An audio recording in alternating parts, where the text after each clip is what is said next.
Dando aquela informação que trouxemos há pouco, o Matheus Bidu, lateral esquerdo, ele já está na Toca da Raposa 2 com o Lucas Andrino, que é o empresário dele, para finalizar os detalhes desta negociação, a vinda aqui no Cruzeiro. Ele será o terceiro lateral esquerdo do elenco e com isso pode ser que um deixe o Cruzeiro nos próximos dias. O Cruzeiro tem, começando a temporada, o Rafael Santos como a primeira opção do técnico Paulo Pessolano e o Matheus Pereira agora correndo por fora. Então vamos acompanhar, quem sabe ele pode ser negociado no mercado ainda neste início de 2022. Sobre o transfer ban, o Cruzeiro segue trabalhando desde as primeiras horas do dia para tentar resolver essa situação. Não é um processo tão simples, envolve muita grana, envolve negociação com vários clubes e o Cruzeiro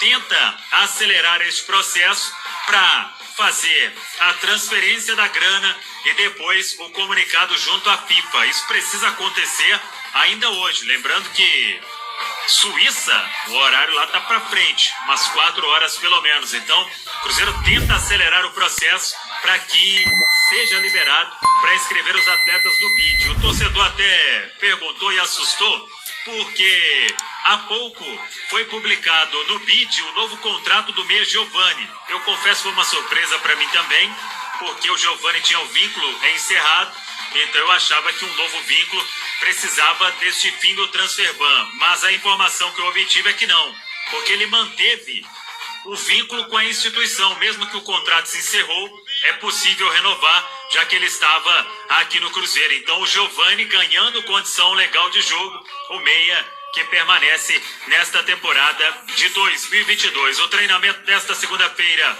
já finalizado e a gente segue acompanhando passo a passo se isso vai se resolver, porque é importante. Ontem até, Léo Figueiredo, eu comentei com o Panzi e com o Emerson Romano, na nossa grande resenha, que se o Pessolano não tiver todos os reforços à disposição, eu acho até que ele não vai se expor nesta estreia no campeonato estadual. E aí poderia, claro, colocar o sub-20 todo em campo, porque não é time.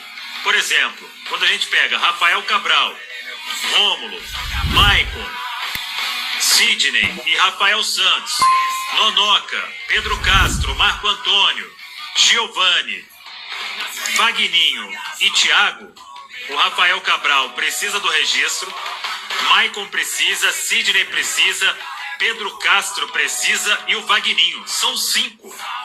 Para ele tirar 5 do time e colocar outros 5, ele não treinou essa equipe ainda. Não sei o que você pensa, Léo Figueiredo.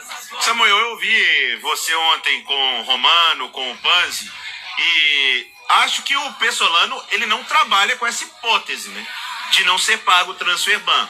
Você mesmo elucidou isso ontem, tanto que ele teve um jogo treino e em nenhum momento ele usou uma formação sem os atletas que não estão registrados ainda, né? Só com os que têm contrato, não teve isso. Exatamente. Se existisse essa possibilidade, ele já deveria ter trabalhado. Olha, primeiro tempo eu vou com o time que eu acho ideal, agora a segunda etapa eu vou jogar aqui, porque se não resolver a situação do transfer ban, eu vou montar o time com os que estão aqui, para ter um time bem equilibrado, tentar montar um bom time, para começar bem o Campeonato Mineiro. Como isso nem aconteceu, não passa pela minha cabeça, com toda sinceridade, que o Cruzeiro não pague o transfer ban. Outra coisa, o Pedro Martins deu entrevista, quinta, sexta-feira da semana passada, dizendo que seria pago. Na quinta. E mais uma coisa. Aí, olha, eu que cansei de elogiar o Ronaldo, a chegada dele, a própria saída do Fábio, porque eu acho que o Ronaldo está pensando no Cruzeiro mesmo. O Cruzeiro não tem condição de pagar um goleiro como o Fábio. Mas se o Ronaldo não consegue chegar e pagar os 22 milhões, ele nem devia ter comprado o Cruzeiro. Se ele não consegue chegar e fazer esse aporte de 22 milhões, que é urgente... Tem uma informação no meio disso, Léo. Ele não assinou o contrato ainda de compra definitiva. Então será que isso tem alguma coisa? Se ele pagar o transfer ban, imagino que ele vai comprar em definitivo. Se ele não pagou o transfer ban até agora, será que é porque ele tem algum receio desse acerto definitivo? Porque não tem como. O Ronaldo, quando comprou a SAF do Cruzeiro, ele sabia desse transfer ban, a sua direção sabe, todos eles sabem, e o Cruzeiro precisa pagar.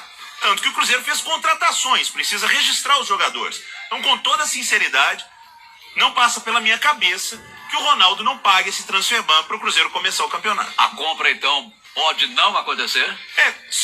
Existe uma possibilidade. O próprio Ronaldo disse isso nessa Moca, que não passa pela cabeça dele, que não está no planejamento, que ele sabe tudo que ele está encontrando, que cada gaveta que ele puxa é um problema e é verdade, mas o transfer ban já era publicamente conhecido que o Cruzeiro precisava pagar.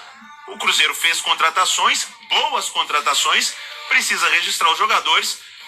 Samuel, eu tenho quase toda certeza, e tomara que isso aconteça, na turma do bate-bola você trará de manchete que o transfer ban foi pago.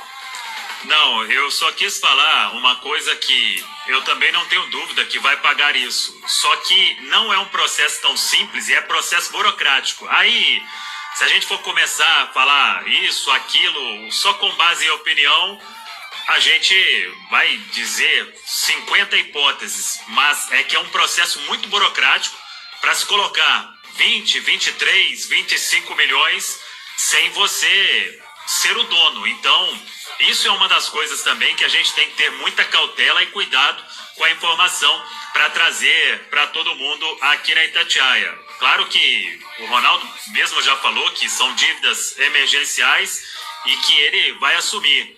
Mas, claro que existe um processo muito além, muito burocrático para que tudo se resolva e para que se tenha garantias também de qualquer grana que você coloca no clube neste momento. E só para completar um pouco mais, Unidos pelo Cruzeiro, junto aí com a Rádio Itatiaia, trazendo aqui as últimas notícias do nosso Cruzeiro. Lembrando aí que o lateral Bidu, que vem aí do Guarani, que já está na toca, né? 2 aí, fazendo exames médicos para estar assinando contrato com o Clube Celeste. Ele, na última temporada, participou aí de 45 jogos pelo Guarani, com 4 gols e 5 assistências. Ele foi um dos destaques aí do time paulista em 2021. Bidu demonstrou não ter interesse, ele demonstrou interesse de deixar o Guarani, já conversou com a diretoria sobre o assunto, né, no início do ano. E o lateral não se representou com o restante do grupo no dia 4 de janeiro, gerando aí descontentamento do Bugre. Depois de alguns dias, o atleta e o clube se entenderam que o melhor neste momento era uma transferência e de preferência por empréstimo. É mais um reforço que chega aí ao Clube Celeste para esta temporada de 2022. Quero pedir o apoio de todos vocês aí que chegaram até aqui para estar deixando o like no vídeo aí, se gostou do vídeo. Para aqueles que ainda não é inscrito no canal, que possa estar se inscrevendo.